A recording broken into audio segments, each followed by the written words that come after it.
I'm Elizabeth Van Tassel from elizabethvantassel.com, and I am so excited for you to meet my friend Amanda McDonough.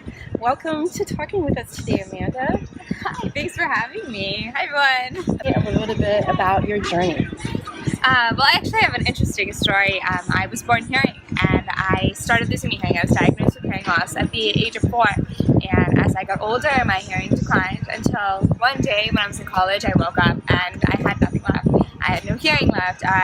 Due to circumstances, I couldn't speak. I didn't know how to lip read. I didn't know sign language, and this is in the middle of my summer break, right before my senior year of college, and I had to teach myself to talk again. I had to teach myself to lip read. I had to teach myself to communicate so that I could finish my college degrees, and I still did. I finished 2 degrees in 4 years. Yay! Yes, determination. Wow. And then I started searching for people like me, people who I could communicate with better, who would understand what my life was like. And I found deaf culture, and I learned sign language, and I became accepted into the community. So it's been an amazing journey so far. So Amanda, I cannot imagine being college age and all of a sudden waking up and finding out you have no hearing. First put me in that moment. What did it feel like? I was actually relieved. Believe it or not, relieved. I woke up and all of a sudden my hearing was completely gone. I went from having about 50% hearing the night before I went to sleep, and I woke up with nothing. And but yeah, it was all still secret. And it was always a secret. So I actually grew up, I was so afraid of becoming deaf. It was my biggest fear. I never knew what I was going to have the next morning. I would sleep every night afraid and just praying, please, please don't let it get any worse. I never asked for it to get better. I just asked, please don't let it get any worse. And so to grow up kind of in fear like that and not have role models on television or on the media or anyone to look up to show me, hey, my future is still going to be bright. I can still be successful as a deaf person. That was terrifying to me, the fear of the unknown. So when I woke up and all my hearing was gone and all that fear was gone, it was like the worst thing that could possibly happen to me. The thing I grew up afraid of, it happened. And I was still breathing. I was still me. I still had my supportive, amazing family. It was just kind of like, I think you're amazing, Amanda. Yeah, like, what do I do now? And then I just did. Who did you get your enthusiasm from? Like, is that something that you learned growing up, or have you always been as sunshiny as you are? I was blessed with the most amazing parents on the planet. They never used the word can't in my house. Like, it was never even a question whether I could or could not do something, even though I was, disabled. I had hearing losses growing up as a kid. If I wanted to join choir, my mom would sit with me and rehearse whatever my audition song was over and over and over again until I got the notes wrong. Right. Not wrong. Not wrong. Right. If I wanted to be in a school play, my dad would volunteer to help with the sound system to turn up the mics so that I could hear them better when I was on stage. So whatever I did, my parents were always supportive, and they had this positive attitude. Like, there was no ever a doubt in my mind that I could not do anything because of my hearing, because my parents instilled that in me from a young age. Oh, that is fantastic. Yeah, I know. We can't be perfect all the time. It's not always going to be a happy-go-lucky day. I cried myself to sleep many, many nights, and there were days where I was like, I don't want to get up in the morning. I don't want to do this. Like, I can't do this. I can't. And that word always haunted me growing up, the word can't. And even though everyone around me was like, you can, we believe in you, we've seen you do things like this before, and just blow everyone's mind, it was still, difficult knowing that there was something different about me. And it was something that was not socially acceptable. Like, people with the violin, I used to play the violin when I was little. And like a week before my big end of the year concert, I was first chair violin. I was in elementary school. I was so proud of that violin. My parents saved up all this money to buy me my own violin instead of renting one from the scrappy music store. And a week before my performance, I had this instrument to my neck, and I'm playing it, and all of a sudden it stops making noise. And I couldn't hear anything I was playing. I couldn't hear the instrument that I picked up and loved. And that was like heartbreaking for me. And I was so afraid to tell my parents. So I was like, they're going to be so disappointed in me. I have a concert in a week. But you know what? I practiced my finger placement, and I did the best I could, and I got up and I did my little thing in the concert, and I got through it. So sometimes it's, even when you feel down, even when you feel like it's impossible, you just kind of have to keep pushing through.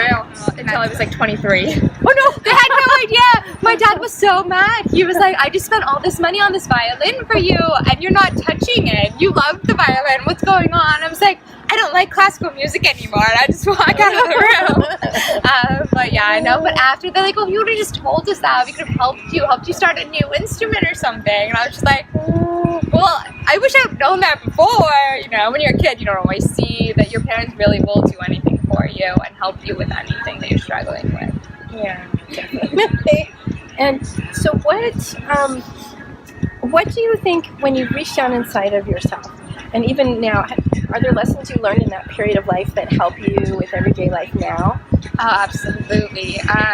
Life as an adult isn't always the easiest. I mean, it's tough being a kid, but, you get a little more responsibility as you become an adult, and sometimes it can feel really overwhelming. And one of the things that I learned when I was a kid going through hearing loss is, just prioritize, take things one step at a time. I mean, you're going to have a big goal, and you should reach for the stars, but getting to the stars takes baby steps. Right. You first you got to get in the space gap. Yeah, get out of bed first, then get showered, get dressed. It's every little thing that you do during that day is a win. And you have to think of every little thing you do every single day as a win. Because if you think of, oh, I'm not there yet, I should be there, I should have already achieved this goal, then you're just going to get depressed and sad. So one of the things I always did as a kid, okay, I got out of bed, that's a win. That is a win for today. I have my shoes on, that is a win. Victory. My homework's done, that is a win, little things. And what would you say to someone if they have a friend, and let's say something medical has happened in their life, or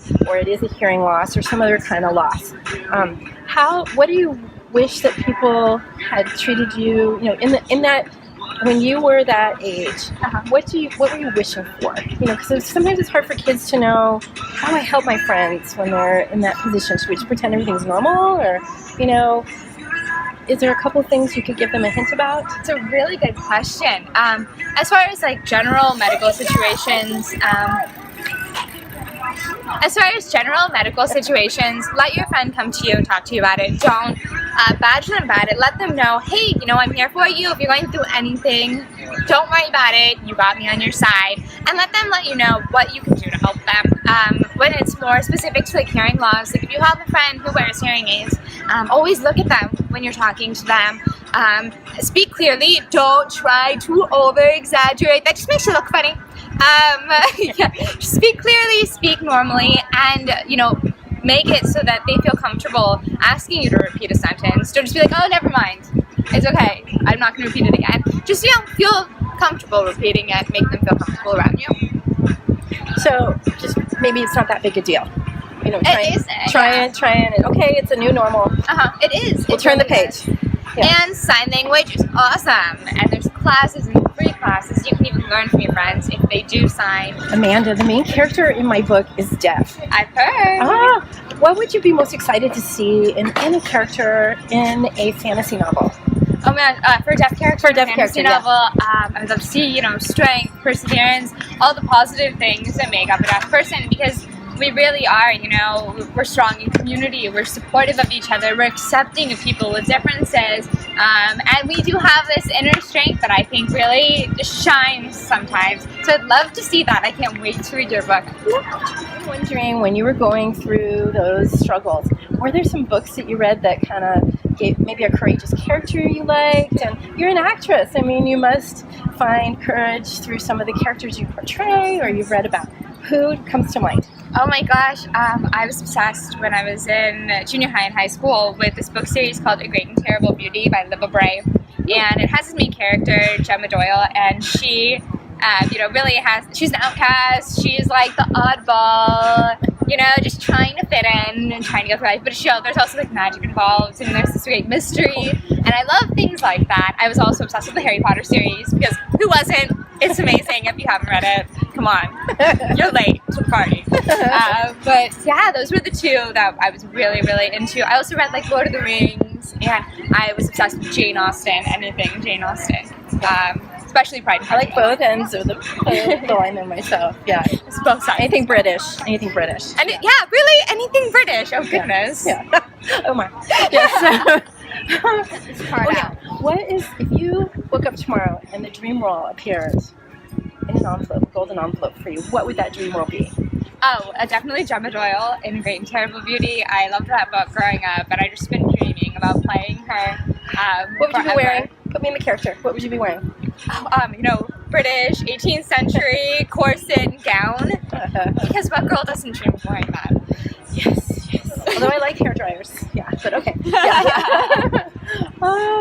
So that would be really fun. And what color would be your dress? Ooh, I'm gonna go with green.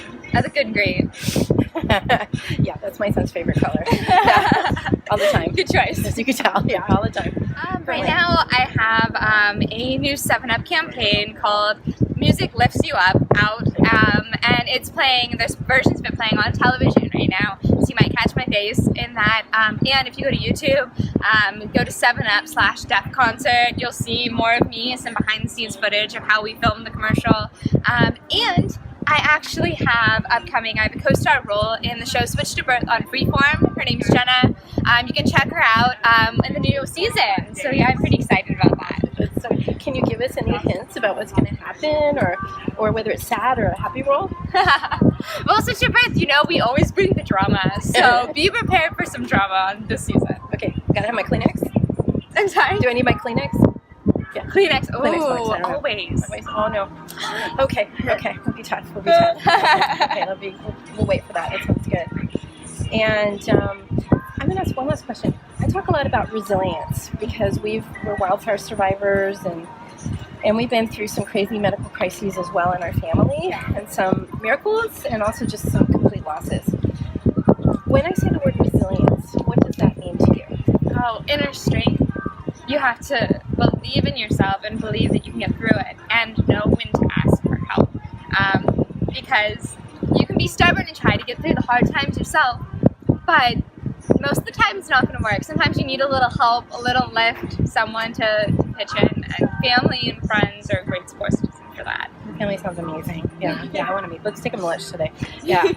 And then we're here in Long Beach, and this is a place close to your heart. What do you think? I just thought, having the Queen Mary over here, and there's some neat symbols here behind us of strength in the storm, and even persevering through wars, and I don't know, I kind of wrapped a little into the scenery here. Because we're writers, and we have to use symbolism in everything we do. Speaking of which, what are you writing right now? I'm actually working on a biography. It's called Ready to Be Hurt. The story about my life and how losing my hearing made me a stronger person, and how I went through it, what changes I made, and how I did those everyday little things.